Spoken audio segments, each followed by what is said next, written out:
Bet on yourself, do it. There are people willing to answer your questions, willing to help you grow and learn, especially for career changers and women. Knowing that you have to do something for you at that point. I think a lot of times as women, we'll put ourselves last to make sure that everyone else is like taken care of.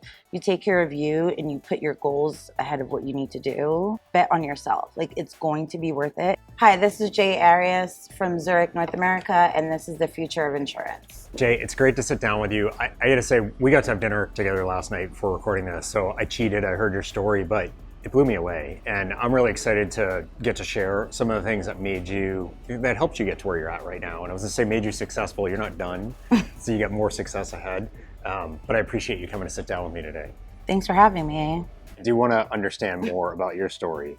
I was talking to Keith Daly. He was telling me a little bit about the apprenticeship program at Zurich. You lived it. So tell us, first of all, kind of background. Who are you? Where you come from?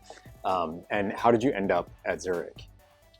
So right before I started the apprenticeship program, I was managing a derm office. A friend of mine worked at Zurich and said, there's this great opportunity. I think you should look into it. So I went on the call. I started listening. And I'm like, okay, this sounds great. But can I stop you for a second? Yeah. When you heard like insurance company, what was your gut reaction? Because what I want to understand from this program and from you in particular is we talk about people don't want to work in the industry. They don't, it's not interesting. They say it's boring. Did you have that gut reaction to it when your friend was like insurance? You're like, oh, I would never do that. What was your reaction? And maybe if you didn't feel that way, why? I don't know if I had a reaction as far as the industry goes, right? Yeah. Like, it was the pandemic. You start to think about, my job is shutting down. I don't have that security, but here was this company looking to hire people. So just knowing that there was people that were looking to set you up for success, I was kind of like, okay, I'll think about it. Never thought of insurance as like an actual career. Yeah. Also never knew that those types of programs are out there or even existed, where they want you to learn on the job, but get your education at the same time. Yeah. And the education part was, you were telling me last night, like that was a critical thing for you, that you wanted to pursue your degree, you wanted to go further with your education, but you felt sort of like trapped, right? Like how do you fund that, work, family time? Like you can't satisfy all three of those at once. Right. So at that time, I was a mother of two, 35 years old, just working and like living my life regular, right? Yeah. And I'm like, okay, I really want to go back to school. I'd been toying with the idea for over 2 years. But then it's like, if you go back to school, you have to cut back at work. If you cut back at work, then where's the money to pay for school? So it's like that never ending cycle. So getting the option to go to school and work and still get those 40 hours when your check clears. Yeah. It was pretty much a no-brainer. Yeah. So it's essentially full-time work that allows you to get your degree. And the other thing that you flagged to me was they also give you time to actually do your schoolwork. Right. So you work 3 days, Monday, Wednesday, Friday. You go to school Tuesday, Thursday. Monday, Wednesday, Friday, in addition to your lunch or your regular breaks, you get an hour of study time. The managers know about it. They encourage you to take it. And so it helps to keep you aligned or even just prep for the next day. Since we go to school Monday, we go to work Monday, Wednesday, Friday, go to school Tuesday, Thursday. So I called Keith out for this in a good way though, but I think there's a lot of companies that are like, oh, we do we have interns or we have apprentices or whatever. And it's a promise of that time, but it's not a delivery to it. And it sounds like Zurich actually was doing that. So that was one thing, like, they said, and they did, give me that space. But you started to talk about this whole network. Like you had your peers, you had other forms of support. Was that also a critical piece of the puzzle? And kind of what was that support and how did that help you? Absolutely. I mean, you go on the calls and it's like, oh, we have all this support for you. And you're kind of like, do you? Right? Because you're like, we're going to help you. Everything's going to be great. And then you show up and you're at welcome days and they start telling you about all your pillars of support. So it starts with your manager and you have an on-the-job coach who you're really checking in with every day. Then you have your AAAs, which are apprentice alumni advisors. And I'm now one after graduating the program. Essentially, it's people who've gone through the program, know exactly what it is, can answer any question for you, advocate for you, and just really help you stay on course, Yeah. right? So past that, you have your apprentice network. Then you have all of the school support. So you've got your counselor, you've got your advisor, and then you have all of the school resources like the learning lab, tutoring, anything the school offers. So now you're connected between work and school and your apprentice network. Yeah. And you were telling me the school and Zurich are connected as well. So it's not just like you were some random student from some random school, that actually there's a collaboration there as well. So there's an understanding on both sides. Absolutely. When you do your review at the end of the year, that 100% pie gets divided 40% up into school, 40% into work. That 20% is like the social aspect of just how you're getting along and being able to collaborate with people and just maneuvering what work and school look like together. Yeah. You've been through the program, as you said. Now you're a AAA. I'm not going to remember what it stands for, but you're a AAA. So you're helping the next generation.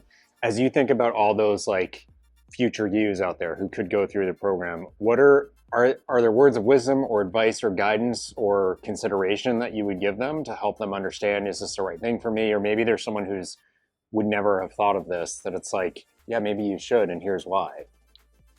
Bet on yourself, do it.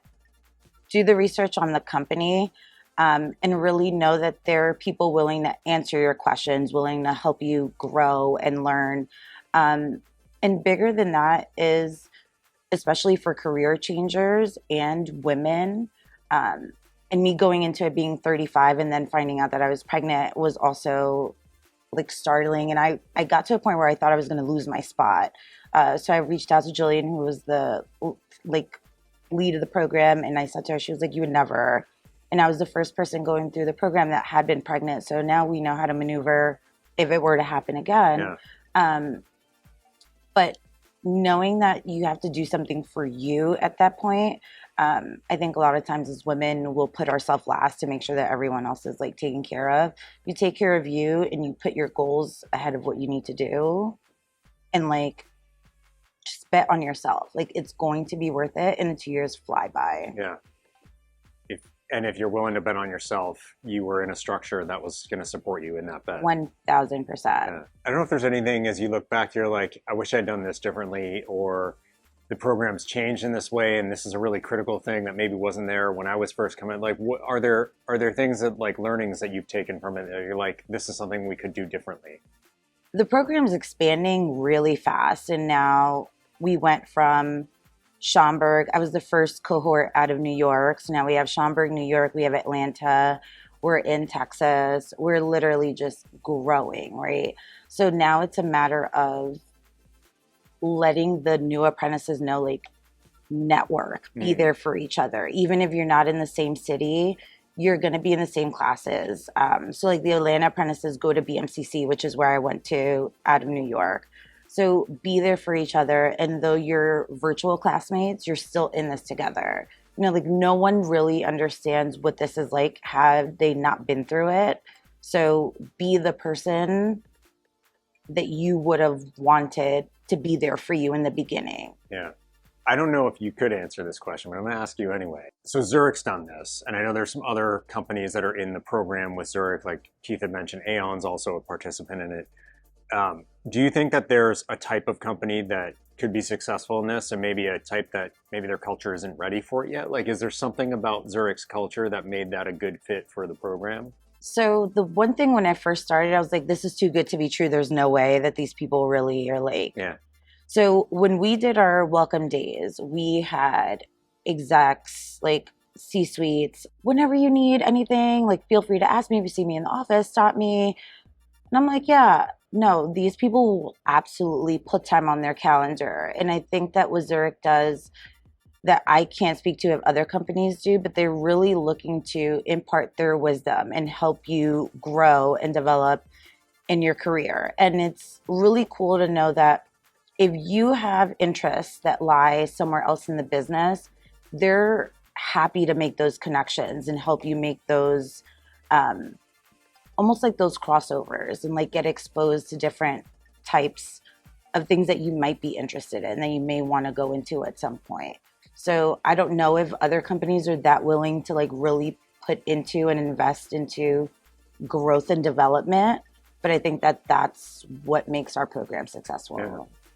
Well, I think that's a strong note to leave on. Is you talked about bet on yourself as the potential apprentice, but it's also for the companies to bet on themselves that they actually mean what they say and are willing to, like, you got to put the effort in if you want this to succeed. So that's what, like, it takes both sides to come together. Right. With that. Jae, thank you for spending some time. Thank you.